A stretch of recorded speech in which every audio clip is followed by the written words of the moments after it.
Assalamualaikum warahmatullahi wabarakatuh. Balik lagi di channel YouTube Habib Sabib, pakar bola mengomentari sepak bola dengan kesotauan. Sebelumnya gue mau ngucapin terima kasih buat teman-teman yang udah nonton video gue. Video sebelum-sebelumnya baru 3 video gue upload di bulan ini. Beberapa video belum masuk logaritma dan akhirnya udah naik lagi di YouTube. Viewersnya udah kembali normal. Terima kasih nih buat teman-teman yang udah nonton, terutama yang udah subscribe, like, dan ikut komen. Karena di kolom komentar Pakar Bola YouTube gua ini, itu adalah tempat atau ruang kita untuk berdiskusi, ruang kita untuk sharing. Jadi ya jangan sungkan-sungkan buat kasih komentar. Banyak yang gua terima komentar, ada yang bilang seru bang kalau pakai papan ginian. Nah, karena lebih enak lagi dilihatnya, ngejelasinnya lebih gampang lagi. Nah, dan hari ini gue akan bahas seputar pertandingan pramusim, uji coba pramusim, yaitu antara Barcelona berhadapan dengan Inter Miami.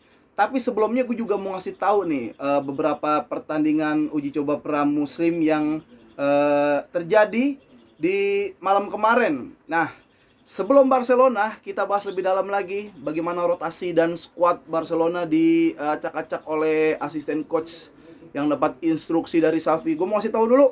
Kemarin ada Barcelona lawan Inter Miami 6-0 menang Barcelona. Sporting Lisbon lawan AS Roma. Roma kalah 3-2. Ada Rangers lawan West Ham. West Ham kalah 3-1. Terus ada Salzburg Ajax menang Ajax 3-2. MU yang menang lawan Crystal Palace 3-1. Yang permainannya menunjukkan perubahan yang signifikan. MU mudah-mudahan nggak cuma di pramusim tapi di Liga Inggris juga tetap jos. Dortmund yang kalah sama Valencia nih. Dortmund emang lagi nggak terlalu bagus dari musim kemarin juga. Benfica 5-1 lawan Fulham. Lazio menang 3-1. Perugia Napoli 4-1. Leverkusen Panathinaikos ya benar, Panathinaikos 0-0. Udah baru. Sekarang kita bahas Barcelona dengan rotasi-rotasi pemain yang dilakukan oleh asisten coach melalui instruksi dari Xavi, bermain masih dengan menggunakan 4-3-3. Dengan skor 6-0 sebenarnya gue biasa aja karena emangnya ini Barcelona gitu. Dan ya baru sedikit demi sedikit menunjukkan Barcelona tuh balik lagi ke mode Barcelona, ke track Barcelona, istilahnya ke setelan pabrik kalau kata anak zaman sekarang. Kita lihat line up di pertandingan Barcelona pertama ya, 4-3-3 dengan Ter Stegen, ada Des, Christensen, Garcia, ada Balde. Menarik di sini ada Nico bermain menggantikan posisi Sergio Busquets sebagai jangkar. Casey dia bisa holding, bisa attack midfield, bisa jadi DM juga. Dan Pedri semalam nggak terlalu kelihatan banget. Pedri biasa gitu deh, emang pramusim suka kocak mainnya. Dan ada Rapinya yang akhirnya baru melakukan debutnya di Barcelona, nomor punggung 22 dia. Depannya Auba, sebelah kiri orang yang masih belum gua kasih kepercayaan mungkin Ansu Fati. Oke, pertandingan tetap Barcelona banget ya, dengan ball position itu 60-an. Barcelona 66, Inter Miami 34. Tapi harus diingatkan lagi, kalaupun ini uji coba, tapi uji coba memang tempat ajang buat ngasih skema, buat nyusun line up, buat ngasih menit bermain buat pemain yang kurang menit bermain. Tapi alangkah indahnya kan kalau menang juga gitu kan. Dan wajar 6-0 harus Barcelona harus menang dengan 6-0. Oke. Ada di babak pertama ini yang menjadi sorotan adalah pergerakan Casey ya. Kalau lu nonton, Casey seperti yang gue bilang, dia bisa berada di kotak penalti musuh, melakukan beberapa kali shoot ya. Ada di kotak penalti Barcelona ketika ketinggalan, ketika Des naik, Casey bisa menutup ruang Des. Siapapun yang meninggalkan ruang di belakang, Casey bisa menutup.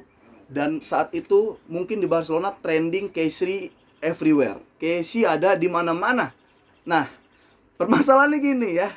Kalau orang, ini ada dua opsi nih gue nih, ada dua pandangan. Pertama, memang dengan gaya bermain Casey yang pergerakan tanpa bolanya luar biasa. Bahkan gue nggak pernah ngelihat Casey jalan kaki.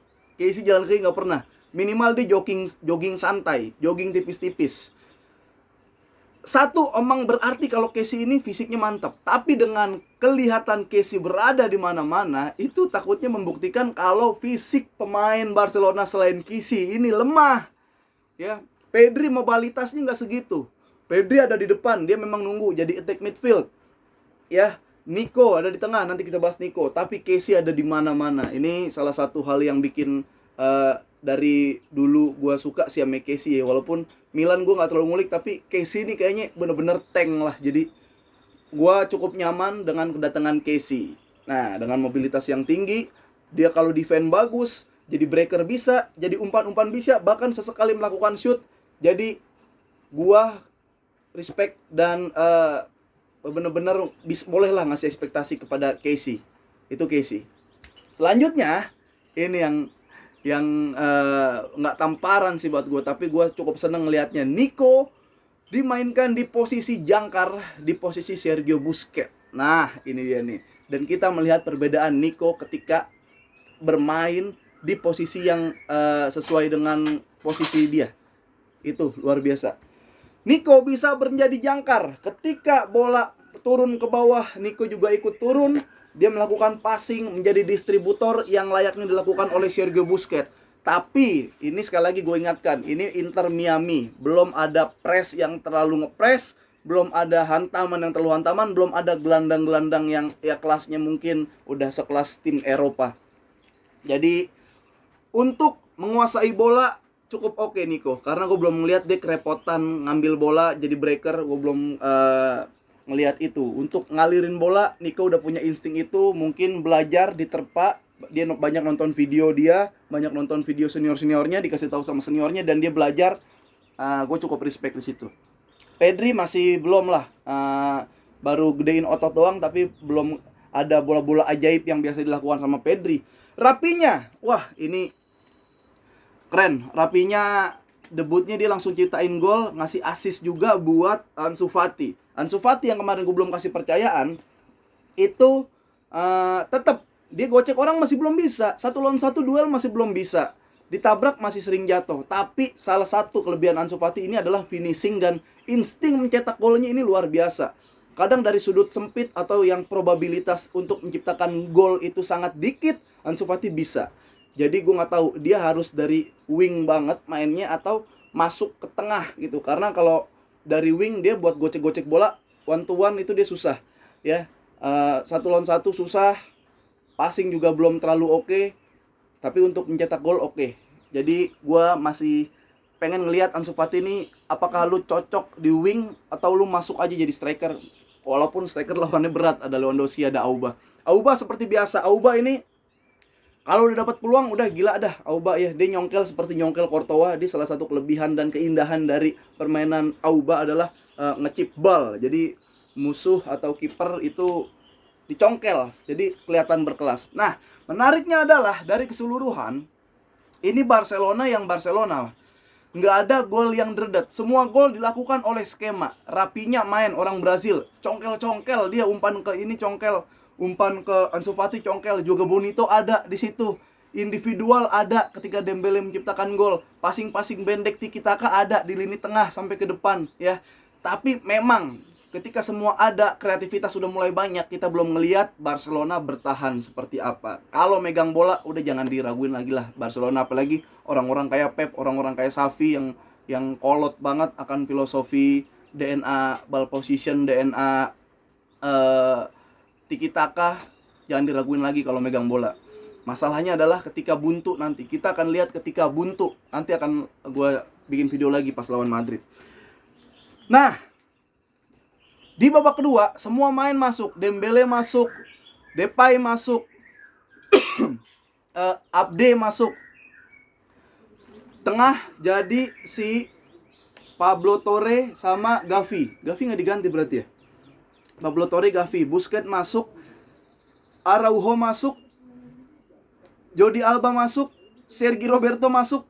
Ini yang membuat gue agak pusing lagi ya, karena pemain ini semua jadi kayak belajar gitu. Mungkin Sergio Roberto yang gara-gara sakit jadi jelek mainnya terus ya dia, gue nggak mau jelek gitu. Gue di Barcelona, gue tahu gue ada di tim yang besar, gue harus bertanggung jawab. Gue membuktikan kalau gue layak di tim besar seperti ini. Kayak gitu.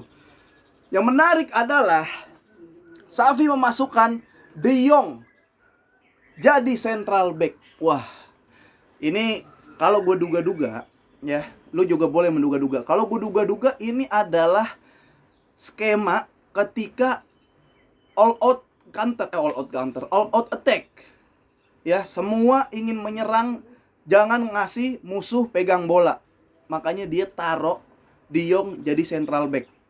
Maupun ada isu mau dimainin kali gara-gara mau dijual, nggak tahu. Tapi gue ngelihat ini adalah opsi salah satu plan Xavi ketika tertinggal, plan Xavi ketika musuh yang benar-benar jauh berada di kelas Barcelona itu dimainin sekalian, gelandang dijadiin back, biar benar-benar bola ngalir dari belakang, kita nguasain bola sepenuhnya, jangan kasih musuh. Nah, yang keren adalah ketika De Jong jadi central back, Sergio Busquets juga main dan formasi masih 4-3-3. Nah, ini dia nih yang keren dari Barcelona semalam, yang ada yang baru dari Barcelona kemarin. Ketika nyerang jadi 3 back. Araujo di garis paling akhir. Ini Araujo garis paling akhir, ini De Jong ya. Ini naik, Sergio Roberto naik, Jordi Alba naik. Ini De Jong, Busquets naik sampai sini. Sini dah nih. Si Sergio Roberto, Jordi Alba, Araujo di sini, garis terakhir pertahanan Barcelona. De Jong naik ke sini. Gila, Busquets naik ke sini. Pablo Torre, ada Gavi. Ini Depay, Abde dan Dembele. Wah, ini kalau nyerang jadi kayak gini Barcelona nih. Berarti lu lihat tinggal satu di belakang, ya. Satu di belakang. Gue nggak tahu kalau kena counter kayak gimana. Untung Miami belum ada yang kenceng. Ini formasi bener-bener all out attack. Karena kalau di counter nanti bisa lewat Mane aja kan. De Jong kayaknya mempunyai kecepatan. Gue pernah ngeliat De Jong adu sprint sama Dembele, menang De Jong loh waktu di training, sisi latihan. Gue nggak tahu gimana nanti kalau kena counter dari kiri atau dari kanan. Tapi intinya Barcelona kalau nyerang seperti ini nih, ya. Nah, dan gue lihat Depay main cukup oke. Dengan badan yang gempul, dia bisa memanfaatkan badannya untuk nutup badan, bola susah diambil, dan dia menciptakan gol yang sangat luar biasa. Itu terjadi kenapa? Karena Depay ditaruh di tengah. Gua menganggap kalau Depay ini cocok banget jadi striker yang jangan jauh-jauh dari gawang musuh, minimal jadi second striker. Kalau dia ditaruh di sayap, itu udah ngap, 5 menit lari udah ngap. Kalau dia ditaruh jadi target man, wah, itu dia bisa jadi tembok buat temen. Dia bisa gunain posturnya, manfaatin posturnya buat nutup bola. Dan tendangannya juga kenceng. Skill satu lawan satunya juga sebenarnya Depay ini oke. Asal jangan kebanyakan. Musuh kalau kebanyakan dia capek. Jadi ngelautin satu, berhadapan sama kiper, shoot. Nah, itu yang salah satu kelebihan Depay yang gue lihat. Dia nggak boleh jauh-jauh dari gawang. Karena kalau dia yang nge-create, dia yang gocek-gocek, capek sendiri. Mending dia di depan. Ini kreatornya udah banyak, gelandang-gelandangnya udah oke. Bahkan passing-passing dari back juga bisa langsung nyampe ke depan.